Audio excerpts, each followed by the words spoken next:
Aquí comienza Entendiendo los Tiempos. Con ustedes, su anfitrión, Eduardo Saladín. Discípulos, ¿eres tú un seguidor de Jesús? Es el tema que estaremos tratando en este día en tu programa Entendiendo los Tiempos. Y tenemos con nosotros a Sugel y a Salvador. ¿Cómo están ustedes, mis hermanos? Gracias a la bondad del Señor, bien, y contento de una vez más participar con todos. Ustedes están muy serios hoy, ¿qué es lo que pasa? No sé, parece que es una percepción tuya. Salvador, recientemente tú predicaste el domingo pasado en nuestra iglesia acerca del discipulado, aprendices y seguidores de Jesús. Y de ahí es que ha surgido la idea de traer estos dos programas de Entendiendo los Tiempos acerca del discipulado. Y hoy queremos definir lo que es un discípulo de Jesucristo. Y es bueno definirlo porque muchas personas pueden pensar que ellos son cristianos y que tienen la vida eterna en Jesucristo, pero no es así. Y muchos también que son cristianos piensan que están realmente cumpliendo el mandato de ser discípulos y por un desconocimiento de lo que enseña la Escritura, no lo están haciendo así. ¿Y qué queremos con este programa? Instruirlos a ustedes en qué nos enseña acerca de lo que nos enseñan las Escrituras, de lo que es un verdadero discípulo, cuáles son sus características y lo que hace un verdadero discípulo. Salvador, ¿qué es un discípulo? Conforme a las Escrituras. Bueno, antes de responder la pregunta y reiterando algo de lo que dijiste, de la importancia de uno poder definir y tener claros los conceptos, cuando nosotros no tenemos muy clara nuestra identidad, eso va a afectar la manera como nos desenvolvemos en cualquier área de la vida. Creo que nos va a afectar como individuos, pero también creo que nos va a afectar a nosotros como iglesias. Si nosotros no entendemos qué Dios hizo con nosotros por su gracia, no vamos a comprender para qué estamos aquí. Dios pudiera muy bien salvarnos y trasladarnos al cielo inmediatamente. Y sin embargo no es eso lo que Él hace. Él nos deja y con una misión. Y lo que nosotros vemos en las Escrituras es que Jesús dio suprema importancia al hecho de cómo nosotros como iglesias y como individuos debemos participar en la misión de hacer discípulos. Él envía a sus discípulos a hacer otros discípulos. Si las iglesias tuvieran muy clara esa identidad, si los individuos tuvieran clara esa identidad, entonces mejor cumpliríamos el mandato, mejor cumpliríamos la encomienda que Jesús nos ha dejado a nosotros. Pero nos envolvemos o nos dejamos envolver en un montón de situaciones como iglesias y personas que nos desvían de nuestro llamado principal.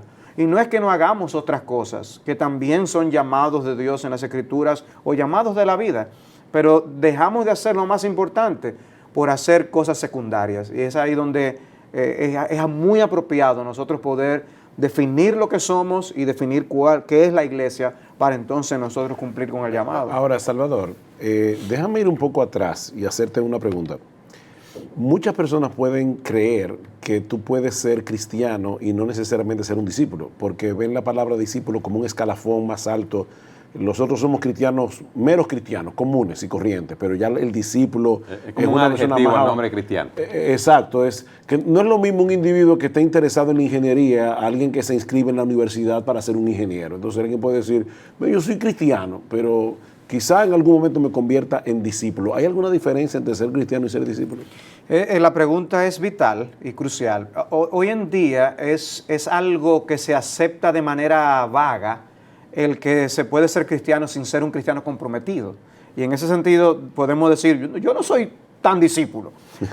Pero en los años 70 y 80 hubo debates muy importantes con respecto a lo que tenía que ver la doctrina del cristiano carnal, lo que tenía que ver con la doctrina del señorío de Cristo. Y se llegó a escribir a nivel de seminarios sobre la identidad de un cristiano. Y hubo debates sobre esto. Y es ahí donde sale en ese contexto libros como El Evangelio según Jesucristo de John MacArthur, donde él sale a combatir esa idea de que se podía ser cristiano sin ser discípulo. Y uno de sus capítulos en el libro él trata precisamente ese tema, mostrando que todo cristiano es un discípulo. O tal vez para resumir la controversia, muchas personas se preguntan, ¿se puede tener a Jesús como Salvador y no tenerlo como Señor? ¿Puedo yo haber recibido de Jesús el beneficio de que Él perdone mis pecados porque yo creí en Él o porque yo hice una decisión por Él, pero Él todavía no es mi Señor? O sea, la idea es, Jesús está en la órbita de mi vida, pero Él no es el centro de mi vida. Él es parte, y aún hasta una parte importante de mi vida, pero todavía el yo mío sigue sentado en el trono y Jesús anda por ahí en algún punto de mi vida como algo importante. O debemos decir, no, si Jesús no es el centro de tu vida, Él no está en ninguna parte de tu vida porque Él es todo o nada. Y cuando vamos al Nuevo Testamento, ahí nos encontramos con que Cristo llamó a discípulos y lo hacía equiparaba eso a una persona que había encontrado la vida eterna. Y presentaba o planteaba la imposibilidad de una vida de cristiano sin ser un seguidor comprometido. O sea, Cristo dice, el que no vive de tal manera, el que no llega a amarme a tal nivel, dice, Él claramente dice, no puede ser mi discípulo. En ese sentido, definitivamente el Señor Jesucristo era un extraño maestro, o un maestro extraño, porque una persona que funda una escuela, de lo que sea, quisiera tener la mayor cantidad de alumnos que pueda asimilar la escuela. Sin embargo, a veces uno lee los evangelios y se queda con la impresión de que Cristo no quería tener mucha gente a su lado. Y no es que Él no quisiera tener mucha gente a su lado, pero Él quería dejar muy claro lo que significaba ser un discípulo suyo, o ser un seguidor suyo, o ser parte de los suyos. Por ejemplo, en una ocasión, una persona le dice, mira, Señor, yo te seguiré a donde quiera que vayas. Wow, eso parece tan altruista, ¿verdad? Donde tú quieras, Señor. Y Él inmediatamente le dice, mira, para poner las cosas claras, yo quiero que tú sepas que las aves de los cielos tienen nido, las zorras tienen guaridas, pero yo, el Hijo del Hombre, no tiene dónde recostar su cabeza. En otras palabras, seguirme a mí tiene un costo. Es un privilegio, el más grande privilegio, pero tiene un costo. ¿Tú estás dispuesto a pagarlo? O una persona que le dijo, mira, Señor, yo te voy a seguir, pero déjame que yo vaya y entierre a mi padre. Y puede sonar, wow, es un valor familiar, que la persona quería enterrar al papá. Pero tal vez lo que hay implícito detrás es que el papá todavía no había muerto y él estaba esperando que se muriera para recibir su herencia. Y el Señor le dice, deja que los muertos entierren a sus muertos, tú ven y sígueme. En otras palabras, déjalo todo. Tú tienes que estar dispuesto a dejarlo todo y a seguirme a mí. Y esto no es una mera implicación. Cristo dijo claramente en Lucas 14, el que no está dispuesto a renunciar a todo lo que posee, no puede ser mi discípulo. Y por si acaso, la idea no es véndelo todo, regálalo a los pobres y sígueme. No, pero tú tienes que renunciar a lo que tienes, reconociendo que ahora Él es tu Señor y aún no solamente el dueño de todo lo que tú tienes, Él es tu dueño. ¿Tú estás dispuesto a hacer eso? Porque si no, tú no eres un discípulo. A mí me gustaría, antes de seguir desarrollando esa idea, que le explicáramos a nuestros televidentes cómo yo me hago un discípulo, para luego empezar a explicar la identidad de ese discípulo, cuáles son las características que tiene ese discípulo conforme a las Escrituras, como tú estás diciendo, Sujel, que debe renunciar a todo lo que posee, y muy bien, que también es una renuncia de corazón primariamente, debe estar dispuesto a seguir al Señor donde quiera que Él te mande.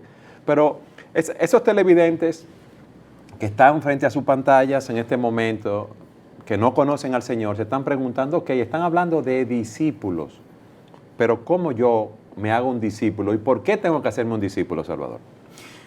Bueno, ser un discípulo de Jesús, que es lo que nos concierne, porque yo puedo ser discípulo de cualquier maestro, pero ser un discípulo de Jesús significa yo realmente depositar toda mi fe y confianza en Jesús y arrepentirme de esos pecados en mi vida, todos mis pecados, que ofenden a ese Jesús. Yo he vivido de espaldas a Jesús, yo he vivido de espaldas a su palabra, y es comprender por primera vez que yo tengo que renunciar a esos pecados que tanto amo para apegarme a las enseñanzas de Jesús. Obviamente, esto no es como una escuela de artes marciales, donde yo escojo el maestro y yo voy y me inscribo en la escuela que yo desee. En las Escrituras nosotros vemos a Jesús llamando a sus discípulos. Y Él llama a sus discípulos por medio del Evangelio. Él invita a los pecadores a venir a Él y arrepentirse de sus pecados. Venid a mí, como dice Él.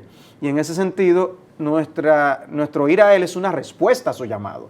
No es una iniciativa nuestra, es una iniciativa suya. Y eso es importante entenderlo porque la salvación no depende de mí, depende de Jesús. Él es que me salva. Lo mío es la actitud de arrepentimiento y la confianza o la fe en yo saber que lo que Él hace es lo que yo necesito para salvación y vida eterna. No es meramente seguir las enseñanzas de un buen hombre, es confiar en Dios hecho hombre, que vivió la vida perfecta que necesitamos para poder tener la justicia que me permite entrar al cielo y que murió en la cruz del Calvario para pagar la culpa que merecen nuestros pecados. Entonces, esa es la confianza en ese Jesús y depositar mi vida en Él, confiar en Él y como decía muy bien Sugel, el compromiso de yo realmente renunciar a mi manera de ver las cosas para abrazar la suya. Ok, y a la luz de eso que tú nos has explicado, entonces, ¿cuáles son esas características de un discípulo? Bueno, el subtítulo de nuestro programa es ¿Eres tú un seguidor de Jesús?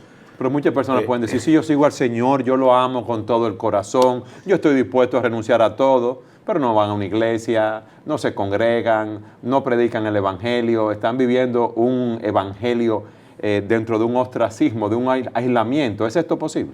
No, eso es imposible, porque Jesús es un rey y por lo tanto ser un seguidor de Jesús lo que significa es que yo someto mi voluntad a la suya. De ahora en adelante yo estoy dispuesto a hacer lo que Él quiera. Por eso es que en un momento dado el Señor le dijo a un grupo de personas que decían ser discípulos, pero no lo eran, ¿por qué me llamáis Señor, Señor y no hacéis lo que yo digo?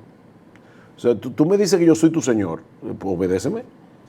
Eso no quiere decir que obedecer a Jesús siempre sea fácil, porque es una lucha con lo que yo quiero hacer, es una lucha con mis deseos. Ni que vamos a obedecer la perfección. Exactamente, pero yo quiero hacerlo y por eso hay una lucha en mi corazón, porque aunque yo tengo deseos que son contrarios a los de Él, yo he reconocido que Él es el Señor, que yo no soy Señor y por lo tanto yo voy a luchar para hacer lo que Él quiera. Entonces, ¿por qué me llamáis Señor, Señor y no hacéis lo que yo digo? Él es un Señor. El Señor Jesucristo va por el mar de Galilea, se encuentra con Andrés y Pedro, que eran hermanos, y le dice, síganme, soberanamente. Habían miles de gente ahí y muchos pescadores, sin embargo le dijo a esos dos, síganme. Y dice, inmediatamente, dice en Marcos capítulo 1, dejaron la barca y a su padre le siguieron. Eso es un discípulo, es una persona que si Jesús le dice, ven conmigo, y el bote, ven conmigo, dejo el bote y me voy. ¿Qué es lo que tú quieres que yo haga, Señor? Esa es la disposición de una persona que es un verdadero discípulo de Jesús. Ahora bien, hay que aclarar algo aquí. Eso no quiere decir que para ir al cielo yo tengo que cumplir los mandamientos de Jesús, porque lo cierto es que nadie puede cumplir los mandamientos de Jesús en sus propias fuerzas. El gran problema del ser humano es que es pecador. Todos nosotros sabemos, y las personas que nos están mirando, que nosotros no siempre hacemos lo que tenemos que hacer. Es como decía C.S. Lewis, el hombre tiene algo extraño, todo ser humano tiene algo extraño, y es que él sabe cómo deberían ser las cosas, tiene una idea general de cómo deberían ser las cosas, y él sabe en su fuero interno que él no anda conforme a como él sabe que deberían ser las cosas. O sea, todos nosotros sabemos en el fondo de nuestro corazón que hay algo que no anda bien en nuestra vida. Entonces no es tan sencillo como decir, bien, yo voy a seguir a Jesús. No, tú no puedes hacer eso en tu propia fuerza. Tú tienes que arrepentirte de tus pecados, creer en Cristo y a partir de ese momento depender de Él para poder hacer su voluntad. Pero lo que distingue que alguien ha hecho eso es que quiere hacer su voluntad. Esa es la idea. O sea, no es por hacer la voluntad de Cristo que yo voy al cielo. Pero los que van camino al cielo son aquellos que se han arrepentido de sus pecados, han confiado en Cristo y por lo tanto ahora en dependencia de Él quieren hacer su voluntad. Hay maestros muy buenos de diferentes cosas. Ha habido y hay. De diferentes cosas. Ahora, si alguien viene y se nos aparece y nos dice, ven y sígueme. Yo he descubierto cómo hacer que los vehículos, los carros funcionen con aire. Y realmente nos vamos a comprometer con ese individuo o vamos a empezar a verlo con cara de extraño. Pero cuando Jesús nos dice ven y sígueme, Él nos está hablando como cuando él escribe, quien está hablándoles a ustedes es alguien que vino de arriba y le está diciendo cómo llegar allá. Otra vez, yo vengo de allá, yo sé cómo es que se llega. Y nos dice, ven y sígueme. Seguir a Jesús, por eso es el privilegio más grande que nosotros podemos tener. Porque ¿qué estamos buscando nosotros aquí en la vida? ¿Cómo pasarla bien hasta que nos muramos? ¿O prepararnos para la eternidad? Porque esto no es el todo. Entonces nosotros tenemos el privilegio de escuchar la enseñanza de aquel que sabe cómo llevarnos a la gloria para estar con Él por toda la eternidad y evitarnos el que nos condenemos eternamente en el infierno. Y nos dice, ven y sígueme. Seguir a Jesús es el privilegio más grande que el ser humano puede tener, porque es realmente seguir al verdadero maestro de los maestros. No alguien que nos va a enseñar cómo hacerme millonario y después tener que dejarlo todo. Es alguien que nos está diciendo, ven a vivir la verdadera vida bienaventurada, no ahora en vida nada más, sino por toda la eternidad. Vale la pena seguir a Jesús. Ahora, Eduardo, tú preguntaste hace un rato, ¿cómo yo me hago un discípulo? Déjame, esto es tan importante que es preferible gastar unos minutos de nuestro programa para dejar eso bien claro. Ahora, Sujel, esa pregunta de cómo me hago un discípulo, vamos a seguirle en nuestro próximo segmento para que abundemos sobre esto. Que ya voy a cambiar porque él fue que predicó de eso y no puedo estar en contra de Salvador hoy, ¿sabes cómo es? Okay. O sea que hoy me toca te toca a ti. Siga con nosotros en su programa Entendiendo los Tiempos.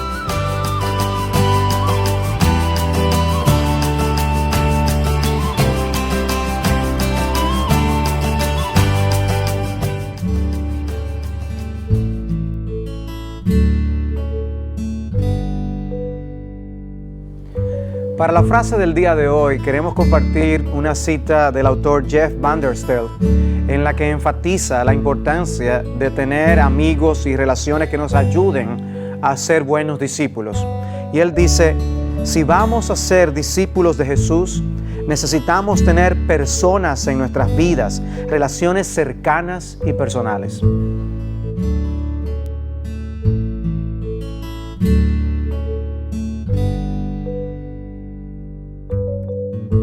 ¿Cómo me hago un discípulo de Jesús? Fue la pregunta que dejamos en el aire antes de ir a la pausa, Sujel. ¿Cómo me hago un discípulo de Jesús? Yo mencioné hace poco ese incidente cuando el Señor Jesucristo se encuentra con Andrés y con Pedro junto al mar de Galilea y le dice, síganme, y él lo sigue, ellos lo siguen.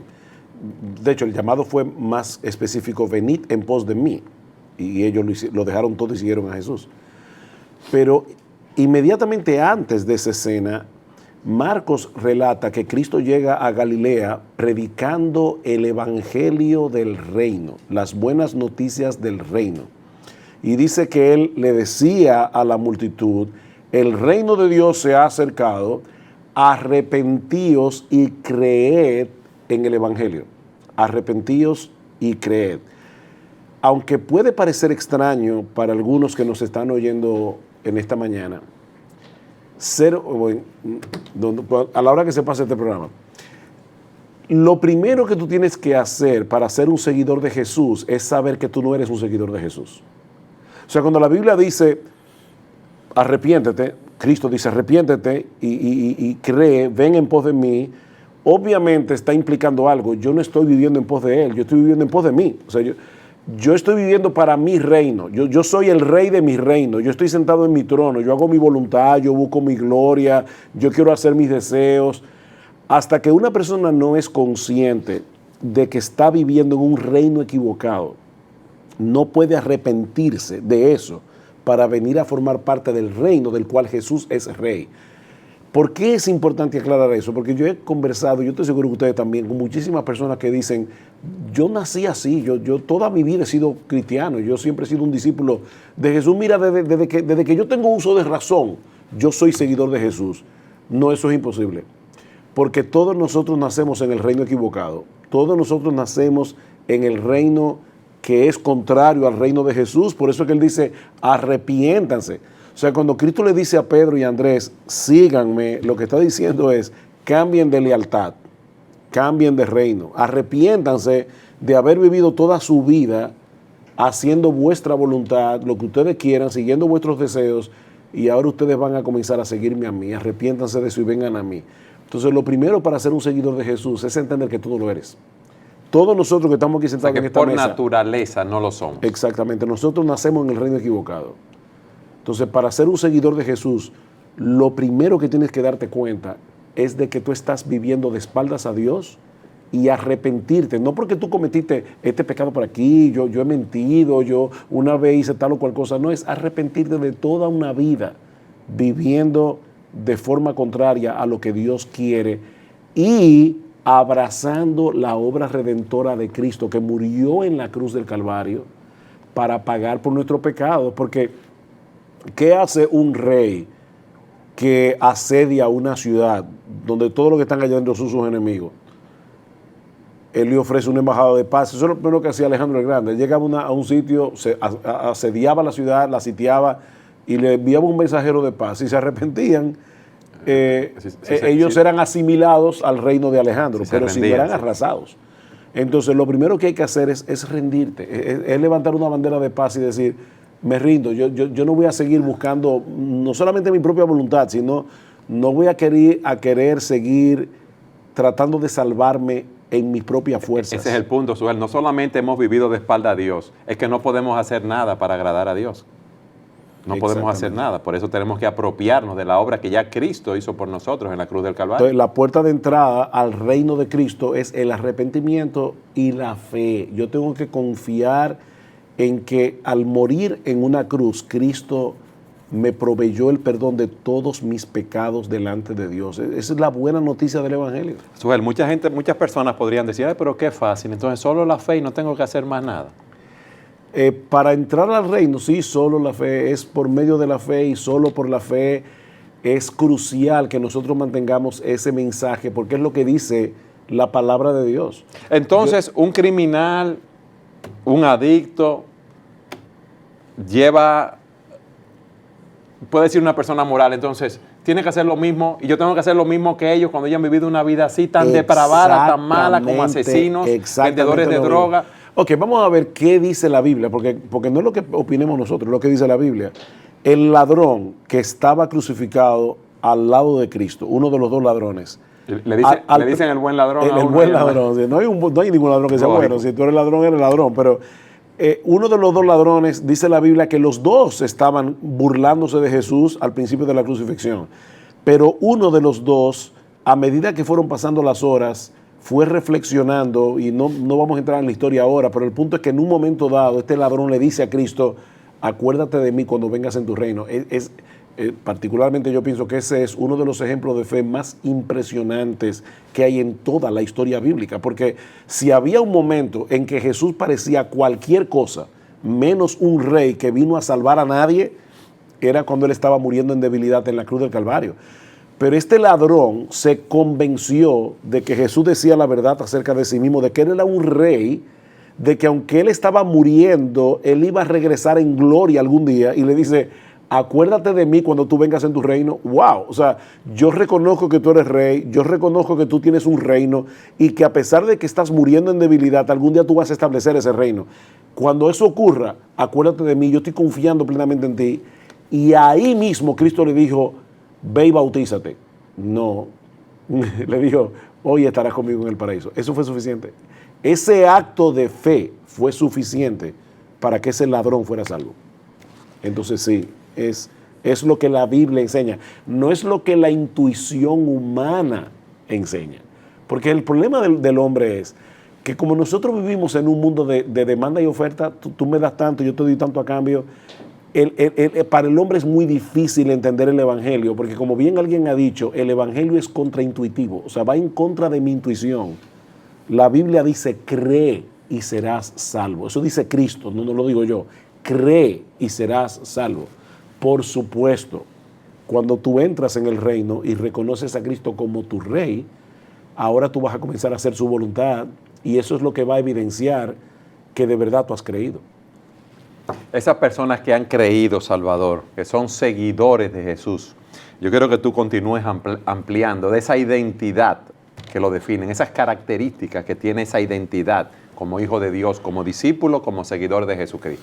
Ok, cuando Jesús da la misión a los suyos en Mateo capítulo 28, Muy claramente él dice, id pues y haced discípulos de todas las naciones, bautizándolos en el nombre del Padre y del Hijo y del Espíritu Santo, enseñándoles a guardar todo lo que os he mandado. Y aquí yo estoy con vosotros todos los días hasta el fin del mundo. Este texto es crucial para nosotros entender cuál es la misión de la iglesia. Y él manda a sus discípulos a ser discípulos. Y la encomienda es que ellos deben ir y ellos tienen que entonces hacer de todas las naciones discípulos, bautizándolos y enseñándoles. El bautismo obviamente implica un compromiso, una identidad con Jesús. Yo me identifico con Él y lo que Él enseña. Pero el proceso de aprendizaje es crucial en el discipulado.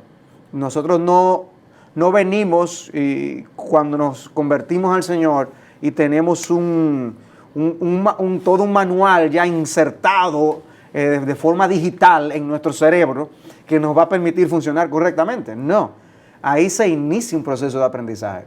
El proceso de aprendizaje es lento, el proceso de aprendizaje toma todo su tiempo normal para que una persona pase de la infancia espiritual a la madurez. Y eso hay que entenderlo. Jesús lo comprendió de esa forma y lo enseñó así. De forma tal que un discípulo es alguien que está dispuesto a aprender. Y como hemos dicho en otros contextos, hay un espíritu enseñable que tiene. Y esa humildad, ese renunciar, esa rendición que tiene el discípulo, como explicaba Sugel, se va a evidenciar eso en que yo voy a deponer mis actitudes, mi visión de la vida, para abrazar la visión de la vida que tiene Jesús y no asumir que mis actitudes son las correctas, sino imitar el carácter de mi maestro, que es Jesús. La vida completa, la vida cristiana completa ahora, va a ser un proceso de aprendizaje en el que nosotros vamos a estar despojándonos de perspectivas incorrectas en cuanto a la Biblia, en cuanto a lo que Cristo enseña, y abrazando las cosas que Él nos manda en su palabra. Por eso es enseñar a guardar todo lo que yo os he mandado.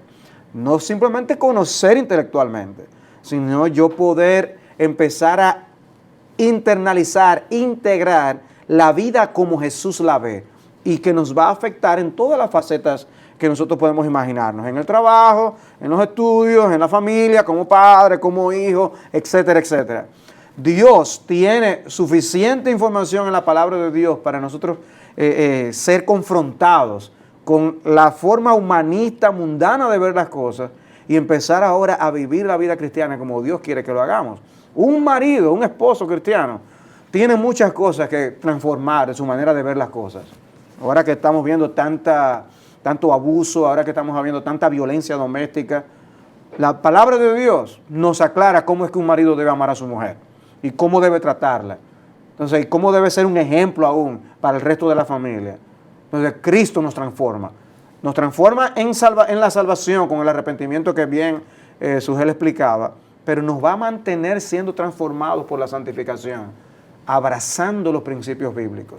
Eso es lo que es un discípulo. Es alguien que está sentado a los pies del maestro para aprender cómo yo tengo que vivir. Pero no solamente es aprender conceptos y tratar de integrar esos mandatos, esas exhortaciones bíblicas. Es que yo admiro ahora a Jesús de tal manera que yo quiero parecerme cada vez más a Él. Eso no pasa de la noche a la mañana. Venimos con tantas cosas que nos hacen realmente ser disonantes a lo que es el ejemplo y el modelo que Él nos ha dejado. Pero por el Espíritu Santo, que produce el fruto del Espíritu, que es amor, gozo, paz, bondad, benignidad, etcétera, nosotros podemos ser transformados a parecernos cada vez más a Jesús. Es interesante por eso, y se cita el caso de cuando se reconoció que Pedro era uno de los que andaba con Jesús. Este es uno de los que andaba con él, y lo reconocieron por la manera como habla. O sea, realmente había algo allí que le denunció de que él era de los de Jesús. Pero hoy vemos a tantos que se identifican como discípulos y seguidores de Jesús, que viven completamente vidas que lo contradicen, sus enseñanzas y su carácter. De manera que un discípulo de Cristo es alguien que se ha dedicado ahora, dedica su vida a aprender. Confesamos nuestra ignorancia y decimos, Señor, ven, yo necesito ponerme a tus pies a aprender. Transfórmame. Y de manera que hay una revolución. ¿Cómo tú crees que serían, Eduardo y Sugel, cómo serían los primeros días cuando Saulo, el perseguidor de la iglesia, conoció a Jesucristo? Esos días que él pasó allí apartado, que esos días en los que él, yo me imagino la revolución mental por la que él debió pasar, de estar viendo la vida de una manera y ver que era lo correcto perseguir y matar a los cristianos, ahora a ser un amante de Cristo y alguien que quiere identificarse con los cristianos. Bueno, ese tipo de revolución es lo que Dios hace con sus discípulos.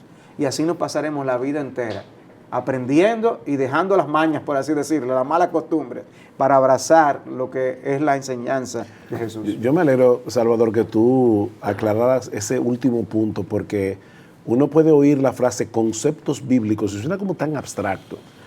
Cuando tú entras a la universidad, tú estudias una serie de materias, pero todas tienen una meta: hacerte ingeniero o hacerte administrador de empresa o abogado. Esta escuela de cristianismo, cuando tú te gradúas, ¿con qué título tú sales? Con Jesús. Nadie se gradúa de este lado de la eternidad, uno se gradúa en el cielo, pero la meta de esta escuela, como decía bien Salvador, es parecernos a Cristo. Cuando otra vez, y vuelvo a ese pasaje de Marcos porque es crucial, Marcos 1:16 en adelante, el Señor le dice a Pedro: venid en pos de mí, a Pedro y a Andrés, y os haré pescadores de hombres. Venid en pos de mí. Él no dijo venid en pos de esta institución, venid en pos de este credo, de este proyecto, de este conjunto de reglas. No, es vengan en pos de mí, porque ustedes van a aprender de mí cómo hablar, cómo pensar, cómo actuar, cómo obedecer la voluntad de Dios. Yo soy ahora la norma. Por eso es que Cristo decía: yo soy el camino, la verdad y la vida. Señor, ¿cuál es el camino? No, yo soy el camino. Es como ese individuo que va por el desierto del Sahara guiando un grupo de turistas de un oasis a otro y dice: ¿y cómo usted sabe cuál es el camino? Dice: no, yo soy el camino, porque le he hecho tantas veces. Cristo era el camino, Él es el camino. Entonces, en ese sentido, toda persona que profese ser cristiana tiene que entender que su llamado es a ser como Cristo es. Pero como decía Salvador, hay demasiadas cosas en nuestras vidas que no se parecen a Cristo. Y la parte de lo que el Padre, Dios el Padre, está haciendo con nosotros es puliendo nuestro carácter para que nosotros seamos cada vez más como Él. Ahora, alguien puede tener una pregunta. Ok, los discípulos de Jesús estaban con Jesús. Cuando Él les dijo: sigan en pos de mí, Él estaba ahí. Y ahora, ¿cómo yo puedo seguir a Jesús si yo no lo veo? ¿Cómo yo puedo seguir a Jesús si Él no está aquí en la tierra físicamente? Él se revela en su palabra. Cristo nos dejó el Nuevo Testamento para que nosotros en las páginas del Nuevo Testamento podamos encontrarnos con Él. La razón por la que nosotros amamos la Biblia, por la que amamos los Evangelios, es porque en toda la Biblia Jesús es revelado, y al conocer mejor a Jesús, yo puedo seguir siendo transformado conforme a su carácter, por una razón muy sencilla. Todo el mundo termina convirtiéndose en aquello que admira. Tú te conviertes en la persona a la que tú admiras, tú tratas de imitarlo. Todo el que conoce a Jesús admira a Jesús. Si tú realmente conoces a Jesús, tú sabes que no hay nadie en todo el universo que sea tan extraordinario como es. Él llega a ser el objeto máximo de tu admiración. Y precisamente por eso tú estás siendo transformado poquito a poquito en ser cada vez más como Jesús. Me imagino que muchas personas, oyendo de esto, de ser seguidores de Cristo, de ser discípulos, que debemos rendirnos a Él, que antes vivíamos de espaldas a Él y ahora hemos seguido a Cristo, les interesaría saber cómo rendir cada vez más el yo a Cristo para parecerme más a Él. ¿Qué ustedes dirían ante esto? Bueno, lo que decíamos del espíritu enseñable es crucial. Hay una humildad que le corresponde al estudiante. O sea, rechina o choca cuando en cualquier contexto un estudiante pretende conocer más que el profesor, más que el maestro. El que aprende tiene que ser humilde. El que aprende tiene que someterse.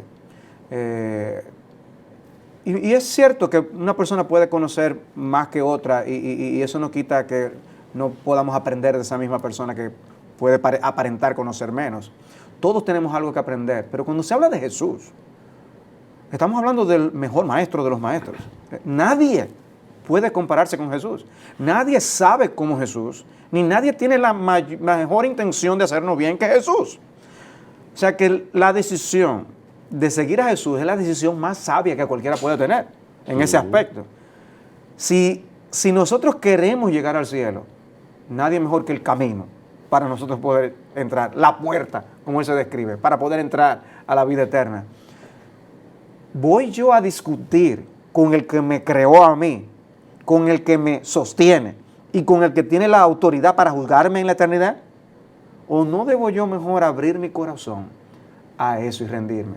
Pero como decíamos, eso no ocurre de la noche a la mañana, toma toda una vida y yo aprendo poco a poco. Yo no aprendo todo lo que un cristiano tiene que aprender el primer año de mi vida cristiana. Nos pasaremos la vida entera en eso. Pero todos nosotros tenemos insensateces, necedades y soberbias, orgullo, que nos afectan, nos impiden. Por ejemplo, yo puedo haber sido el mejor hijo del mundo. Eso no es así. Pero yo puedo haber sido el mejor hijo del mundo. Pero a la hora de yo casarme, hay otro juego de información que yo necesito para yo funcionar como esposo. Que el hecho de haber sido un buen hijo no garantiza que yo voy a ser un buen esposo. Un buen padre. Soy un buen padre, y si soy discípulo de Jesús, yo me voy a preguntar, ok, ¿qué tiene la Biblia de Jesús que decirme para yo aprender a ser ese discípulo que no solo es un buen hijo, sino también un buen esposo? Pero muchos pueden decir, mira Salvador, yo he leído y he oído en los sermones, en mi iglesia, en libros, a través de la Escritura, lo que debo hacer. Pero se me hace muy difícil rendirme al Señor en tantas áreas de mi vida. Ayúdenme ustedes para yo ser un mejor discípulo. Pero eso lo veremos en el próximo segmento. No iba a permitir que tal vez tú me contaras. Siga con nosotros en su programa, Entendiéndolo. Le dieron con su propia medicina.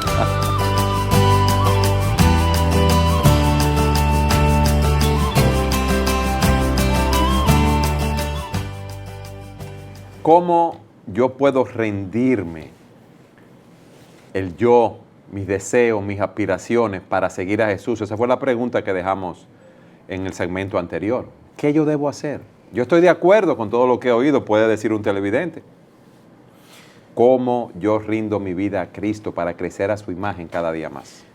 Decíamos al inicio del programa que lo importante de uno conocer la identidad es que nos permitirá cumplir con la función. Si yo sé que soy un carpintero, voy a cumplir mejor la función de carpintero. Bueno, saber que un discípulo es un aprendiz de Jesucristo y un seguidor comprometido con Jesús me ayudará a fungir como discípulo en el día a día.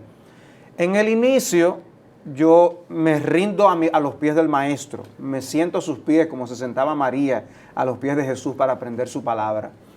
Eso me hará ver o encontrar cosas en mí que no corresponden con la vida de un discípulo.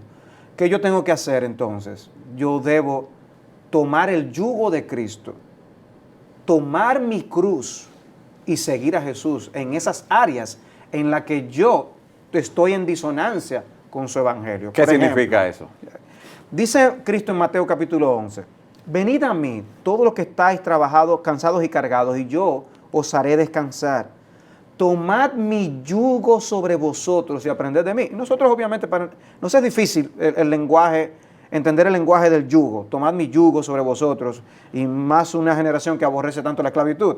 El punto que Cristo está diciendo es, ser uno de mis discípulos no solo significa yo renunciar a ser un esclavo del diablo, significa yo ahora venir a ser un siervo de Jesús.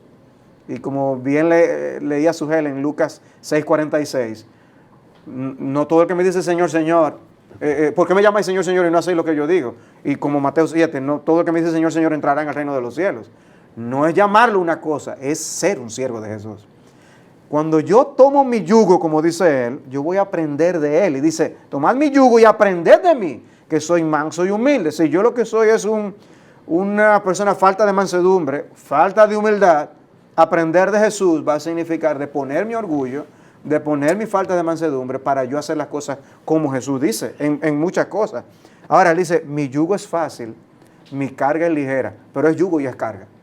Entonces, en otras palabras, yo debo entender mi identidad para yo decir, ok, yo fui comprado por precio, como dice Pablo en 1 Corintios 6. Ahora yo debo reconocer que alma y cuerpo le pertenece a Jesús. Él tiene derecho a dar órdenes a cómo yo usar mis labios, lo que yo digo o dejo de decir. Él tiene derecho a cómo yo debo usar mi rostro, si yo debo manifestar mi odio o mi ira contra otra persona, o si yo debo mostrar otro tipo de actitud. Él es dueño de mis manos, si yo debo hurtar o trabajar. Él es dueño de mis pies, a dónde yo voy o dejo de ir. Rendirme a Jesús es yo reconocer que Él es Señor de mi vida. Y de ahora en adelante, dime, tu siervo está aquí, habla, que tu siervo escucha para hacer tu voluntad. Y en ese sentido, ese pasaje tan conocido de Romanos, capítulo 12, es vital, donde dice que nosotros debemos presentar nuestro cuerpo en sacrificio vivo al Señor. ¿Qué significa eso, en sacrificio vivo al Señor? Bueno, un sacrificio era un holocausto o un sacrificio que era quemado para honrar a Dios. Era algo que era o para mostrar gratitud o alabanza o arrepentimiento por causa del pecado. Cuando Pablo dice, no es solo que yo presente cualquier sacrificio, sino que yo me presente a mí mismo en sacrificio vivo, yo estoy dispuesto a morir al yo para que viva Jesús. Y en otras palabras, Cristo dice, el que quiera ser mi discípulo, niéguese a sí mismo y tome su cruz. Esa persona que tiene problemas con la ira, como tú dices, ¿cómo yo, a la luz de eso que tú estás enseñando, de ser un seguidor de Jesús, en ese momento lucho con la ira? Bueno, hay nuevos patrones que yo tengo que cultivar. Si yo veo la tendencia a la ira, obviamente no voy a encontrar en las enseñanzas de Jesús una justificación para ella. En otras palabras, Cristo dice, tú debes amar, tener cuidado con el tipo de palabras que tú utilizas, no debes vengarte a ti mismo. Sabemos que nosotros podemos provocar al otro a pecar si yo también me airo, en lugar de promover la mansedumbre. Entonces, si Cristo enseña eso, contrario a la forma como yo estoy viviendo, si yo justifico mi pecado, yo no voy a imitar a Jesús. Yo no estoy muriendo al yo. Yo no me estoy sacrificando a mí mismo. No estoy tomando mi cruz. Tomar mi cruz es decir, yo he pecado, arrepentirme de mi pecado y tratar de cultivar nuevos hábitos para yo no ser esa persona iracunda. El pecado que normalmente reaccionamos a cosas que son por nuestro pecado más grandes que las cosas mismas que nos provocan a ira. Entonces, justificamos un pecado más grande para contrarrestar lo que a lo mejor ni pecado es, simplemente porque nos ofende, porque nos sentimos maltratados. Entonces, Cristo no hubiera hecho así. Es bueno entonces en ese sentido preguntarnos, ¿cómo quiere Cristo que yo haga? Ahora, yo me imagino ya una gente diciendo, y sobre todo si es iracunda, eso no es fácil. Dice Primera de Juan, capítulo 5, que los mandamientos de Dios no son gravosos. ¿Qué significa eso? ¿Cómo? Que los mandamientos de Dios no son gravosos. ¿Tú sabes lo difícil que es para mí cuando yo voy al banco a hacer un depósito y me encuentro con una cajera mal vestida, de no mirarla, lo que yo no debo mirar, o no chismear cuando yo no debo chismear, o no airarme cuando yo llego a la habitación de mi hijo, que yo le dije que la arreglara y aquello parece un desastre universal? Y tú me dices a mí que los mandamientos de Dios no son gravosos. No, los mandamientos de Dios no son gravosos, para nada. De hecho, ¿cómo sería el mundo si todas las personas que habitan en él cumplieran los mandamientos de Dios? Sería fantástico vivir en un mundo así. Wow, conducir por República Dominicana sería genial. Imagínate un mundo donde todos los niños obedecen a sus padres, a las autoridades superiores, todas las personas obedecen a las autoridades, nadie roba, nadie miente. Si una persona te dice algo, tú puedes estar seguro de que le está diciendo la verdad. Eso no es gravoso, en un mundo así sería la antesala del paraíso. Entonces, lo que hace gravoso los mandamientos de Dios no son los mandamientos, es mi pecado. Es mi pecado, eso es lo que lo hace difícil. Cuando yo me airo, eso es una muestra de que hay algo a lo que yo le estoy dando más importancia que a Dios mismo. Entonces, la ira es una alarma que me muestra mi idolatría. O sea, yo estoy idolatrando algo. Por ejemplo, es muy típico el papá que sus hijos están peleando ahí en algún lado y él espera que la esposa se encargue de eso. Eso no es su problema, excepto si los dos muchachos comienzan a pelear frente a la televisión que él está mirando en ese momento. Entonces ahí él sí se mete y se aira porque le están quitando su momento de ocio, le están quitando su momento de descanso. Entonces, ¿qué es lo que pasa con ese papá? ¿Por qué él se airó? porque para él es más importante estar tranquilo y quieto en su casa que educar a sus hijos. Su idolatría lo está llevando a airarse.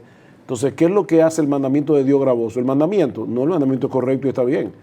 Es su idolatría lo que lo hace gravoso. Entonces, ¿qué debe hacer una persona que sea ya un discípulo de Cristo?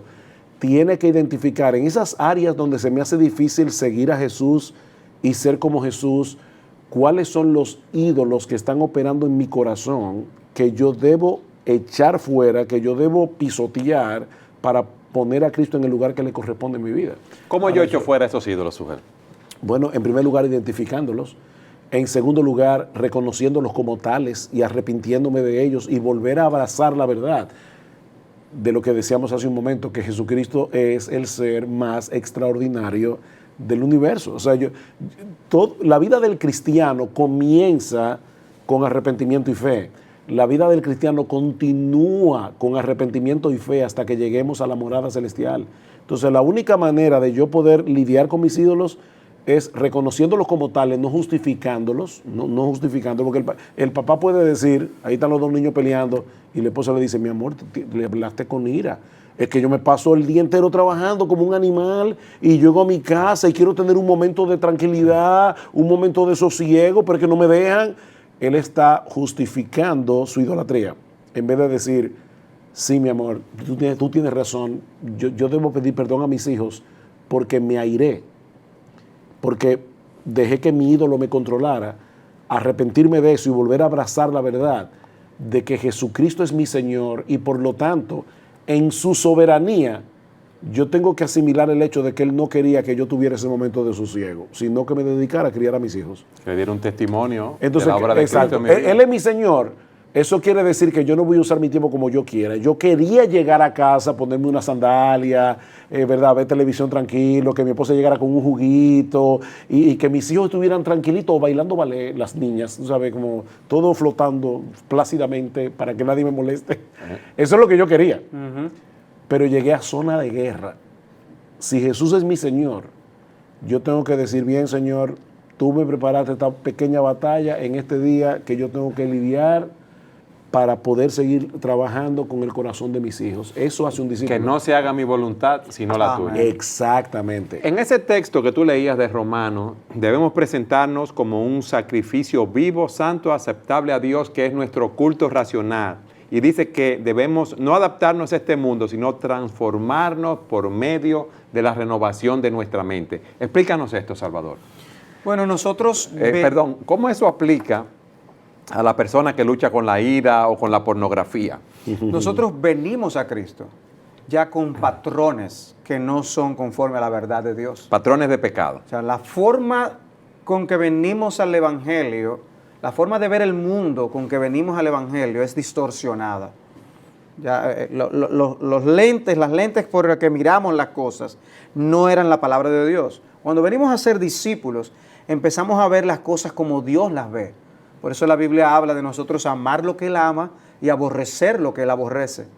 En ese aspecto, yo voy a ver esos pecados como cosas que debo yo también aborrecer y evitar, pero también voy a empezar a ver las cosas que Dios ama como a las que yo debo dar importancia. Porque había antes cosas a las que yo no daba importancia, en las que ahora yo debo fijarme, porque agradan a Dios. Yo podía ser alguien a quien cantar o no cantar a Dios no era nada, pero ahora alabar a Dios es importante porque para Dios es importante. Entonces hay una transformación de despojarme de esas perspectivas del mundo y hay para comprar como en un mercado perspectivas allá afuera de las cosas, de visiones de la vida, acerca del matrimonio, acerca de actitudes, acerca de la economía. Hay 1000 posturas allá afuera. Y nosotros venimos con muchas de ellas integradas a nosotros. Nos las enseñaron en la escuela, nos las enseñaron en otros hogares, nosotros aprendimos otros restos, el corazón nuestro que ama el pecado se aferra a otras. Y cuando venimos a Cristo tenemos que empezar a despojarnos. El ejemplo que utilizaba en el mensaje al que hacías referencia es al hecho de cómo en algunos países se conduce del lado contrario al que nosotros estamos acostumbrados. Cuando yo voy como turista a un país de eso, no hay ningún problema, porque yo normalmente uso algún conductor que me lleve o me traiga del lugar. Pero cuando yo me mudo a un país así, Yo tengo que aprender la manera de conducir de ese lado, muy contrario a la forma en la que yo hice por tanto tiempo. Bueno, al venir al Evangelio es lo mismo. Nosotros teníamos una manera de hacer las cosas y ahora yo tengo que preguntarme, Señor, ¿y cómo tú quieres que yo lo haga?